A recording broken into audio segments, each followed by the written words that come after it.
আমার নবীরে মারার জন্য গোপনে বৈঠক করছে। কাফেররা দুইটা ওয়াদা করেছে। এক নম্বর ওয়াদা হলো আমি নবীকে না মাইরা তারা গায়ের মধ্যে তেল মালিশ করবে না। জোরে কর নাউজুবিল্লাহ। দুই নম্বর ওয়াদা করেছে আমি নবীরে না মাইরা তারা স্ত্রীর সঙ্গে মেলামেশা করবে না। আমার নবীকে মারার জন্য নকশা করেছে দুইটা। এখন যদি আমি তাহিরিকে কেউ মারতে আসে, গ্রামের কেউ, আপনারা কি ছায়া থাকবেন? আমার মারতে আইলে গিয়ে আপনারা ছায়া থাকবেন?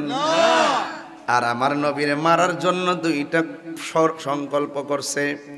আমার নবীরে মারার জন্য গোপনে বৈঠক করছে। কেউ জানে না, একজন জানে, জবান খুলে বলুন তিনি কে? ওরা যে ষড়যন্ত্র করছে, আমার আল্লাহ রাব্বুল আলামিন বলেন ওয়া মাকারু ওয়া মাকারাল্লাহ